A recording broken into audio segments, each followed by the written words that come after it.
Hello everyone, welcome back on commerce hurricanes. Guys, आज मैं आपके सामने बिजनेस एनवायरनमेंट पार्ट 2 लेकर आई हूँ। इसके पार्ट 1 में हमने पढ़ा था कि business environment meaning and features क्या है। आई होप आपने वो वीडियो ज़रूर देखी है। मिस कर दी है अगर आपने वो वीडियो तो कोई प्रॉब्लम नहीं है, लिंक आपको मैंने डिस्क्रिप्शन में दे रखा है, आप वहाँ से देख सकते हैं। आज की वीडियो में हम पढ़ेंगे कि बिजनेस एनवायरनमेंट के इंपॉर्टेंस क्या हैं और उसके कंपोनेंट्स क्या हैं। तो दोस्तों, वीडियो को एंड तक ज़रूर देखिएगा, अपने दोस्तों के साथ लाइक शेयर एंड कमेंट कीजिएगा।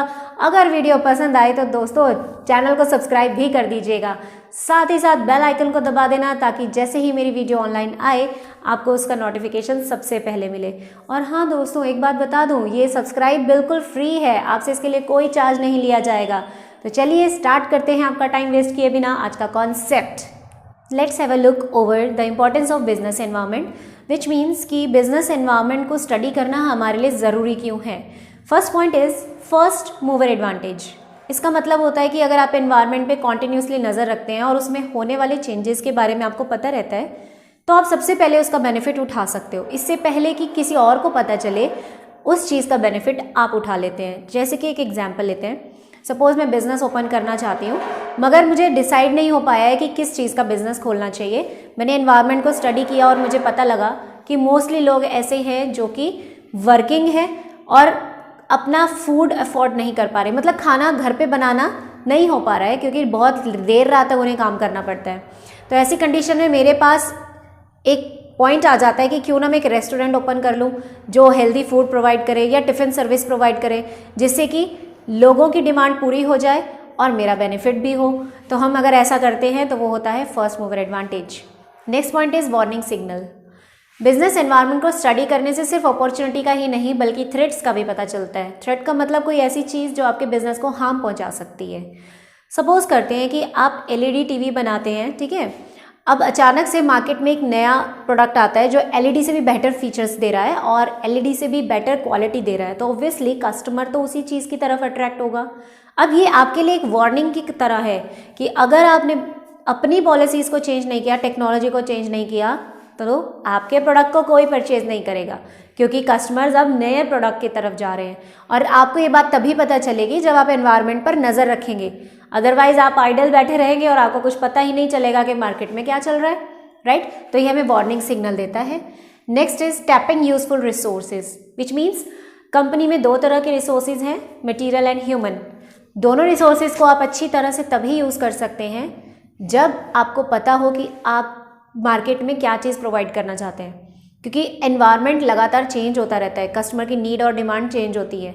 अब उसको फुलफिल करने के लिए प्रोडक्शन करना है रिसोर्सेज के थ्रू, तो रिसोर्सेज को सही तरीके से इस्तेमाल करने में बिजनेस एनवायरनमेंट हेल्प करता है। Next, coping with rapid changes.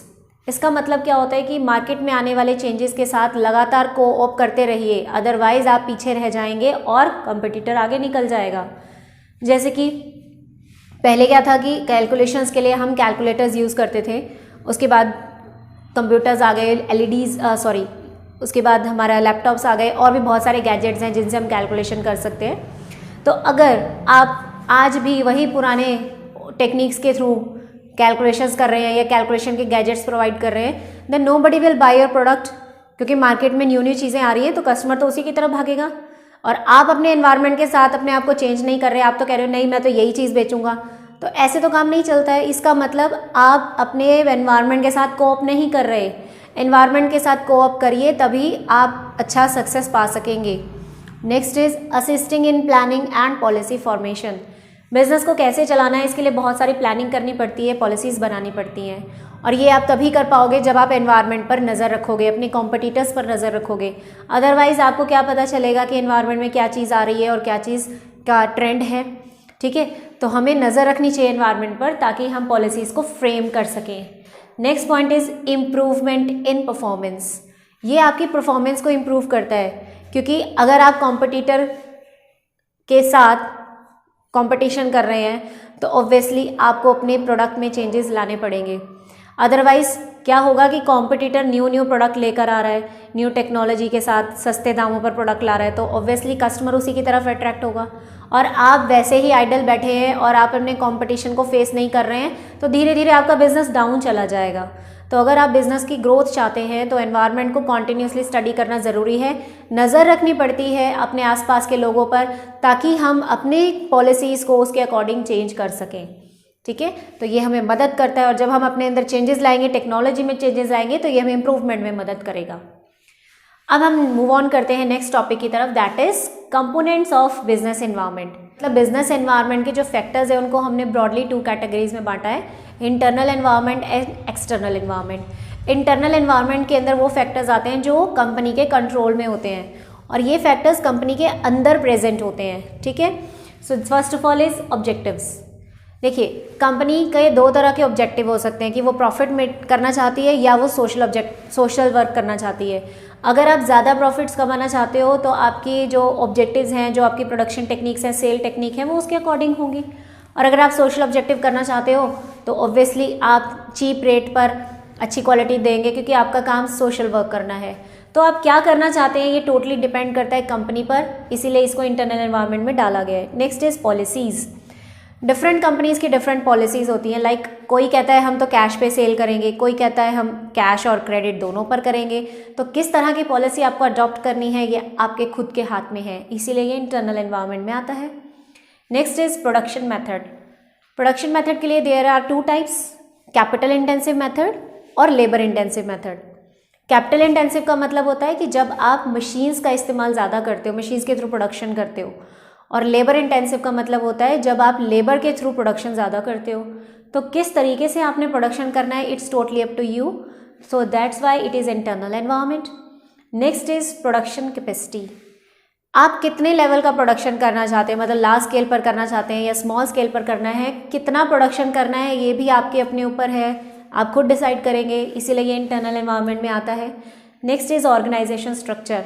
एक ऑर्गेनाइजेशन का स्ट्रक्चर कैसा होना चाहिए, इनफॉर्मल होना चाहिए या फॉर्मल होना चाहिए, डिविजनल होना चाहिए या फंक्शनल, किस तरीके से होना चाहिए ये भी कंपनी खुद डिसाइड करती है। That's why it is called internal environment. External environment में वो फैक्टर्स जो हैं हमने इनको भी 2 कैटेगरीज में डिवाइड किया है। First is micro environment, second is macro. आज के पार्ट में हम माइक्रो एनवायरनमेंट के बारे में पढ़ेंगे, और नेक्स्ट वीडियो में मैं आपको मैक्रो एनवायरनमेंट के फैक्टर्स डिटेल में बताऊंगी, बिकॉज वहाँ से क्वेश्चन बहुत बार बनता है। माइक्रो एनवायरनमेंट का मतलब ये वो वाले फैक्टर्स होते हैं जो होते तो हैं कंपनी के बाहर, मतलब बाहर एग्जिस्ट करते हैं, लेकिन फिर भी इनको कुछ हद तक कंट्रोल किया जा सकता है, कुछ स्ट्रैटेजीज़ के थ्रू इन्हें कंट्रोल कर सकते हैं। जिसमें फर्स्ट आता है कस्टमर। कस्टमर आपके लिए किंग है, क्योंकि अगर वो आपका प्रोडक्ट परचेज नहीं करेगा तो आपकी सेल्स नहीं होंगी, सेल नहीं होगी तो प्रॉफिट नहीं होगा। तो कस्टमर को अट्रैक्ट करना बहुत ज़रूरी है।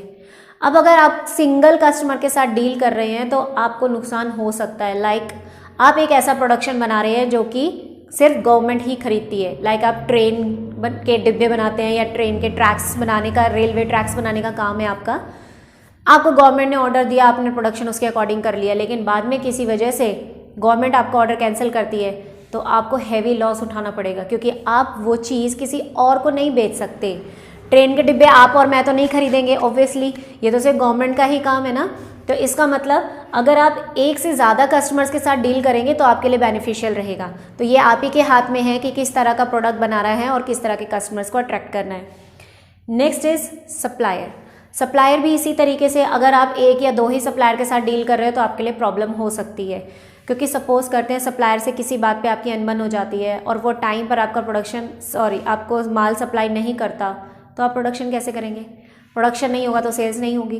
तो इसीलिए हमें क्या करना है कि मोर देन 1 सप्लायर के साथ डील करना है, ताकि अगर किसी एक के साथ पंगा हो भी जाए तो कोई बात नहीं, हमें दूसरा पर्सन माल सप्लाई कर दे, राइट। नेक्स्ट है कॉम्पिटिटर्स। कॉम्पिटिटर आपके बिजनेस को बहुत ज़्यादा अफेक्ट करते हैं। अगर मार्केट में कोई कॉम्पिटिटर ही नहीं है तो आप अपने मर्जी से कैसा भी प्रोडक्ट बना सकते हैं, कोई भी प्राइस चार्ज कर सकते हैं, लेकिन जितने ज़्यादा कॉम्पिटिटर्स मार्केट में आएंगे आपके लिए प्रॉब्लम उतनी ज़्यादा इंक्रीज़ होगी। आपको अपने प्रोडक्ट में लगातार चेंजेस करने पड़ेंगे, क्वालिटी को इम्प्रूव करना पड़ेगा, तभी आप कॉम्पिटिटर को कंट्रोल कर सकते हो, उसे ओवरकम कर सकते हो। अदरवाइज आपको हैवी लॉस उठाना पड़ सकता है, right. Next is public. Public का मतलब कस्टमर नहीं है, पब्लिक का मतलब होता है जनरल पब्लिक। वो सभी लोग जो आपके बिजनेस की वजह से अफेक्ट होते हैं वो पब्लिक के अंडर आते हैं। ये आपके house hold, firm, industries, companies, government, कोई भी हो सकता है। अगर किसी बिजनेस हाउस की वजह से पब्लिक को प्रॉब्लम हो रही है और पब्लिक उसके अगेंस्ट हो जाए तो ऑब्वियसली उसे लॉस उठाना पड़ेगा। जैसे कि मैगी में जब लेड पाया गया था तो पूरी पब्लिक उसके खिलाफ हो गई थी और मैगी को बैन करना पड़ा, इससे मैगी को हैवी लॉस उठाना पड़ा। तो पब्लिक का सपोर्ट एक बिजनेस के लिए बहुत ज़रूरी है, इसीलिए आपको पब्लिक को कंट्रोल करने के लिए पब्लिक रिलेशन टूल्स का इस्तेमाल करना चाहिए। Next is market intermediary. इसका मतलब होता है ये वो लोग हैं जो आपके प्रोडक्ट को कस्टमर तक पहुंचाने का काम करते हैं, लाइक एजेंट्स, होलसेलर्स, रिटेलर्स। तो अगर आपके इनके साथ अच्छे रिलेशंस हैं तो ये आपके प्रोडक्ट को कस्टमर तक पहुंचाने में अच्छी हेल्प करेंगे, आपकी डिमांड और आपकी सेल्स को बढ़ाने में मदद करेंगे। लेकिन अगर ये इंटरमीडिएटरी आपसे नाराज़ है तो आपका बिजनेस ग्रो नहीं कर पाएगा। तो आई होप आपको यहाँ तक का कॉन्सेप्ट क्लियर हो गया है। नेक्स्ट वीडियो में मैक्रो एनवायरनमेंट के बारे में पढ़ेंगे, वीडियो को ज़रूर देखिएगा और हाँ, चैनल को सब्सक्राइब भी कर दीजिएगा।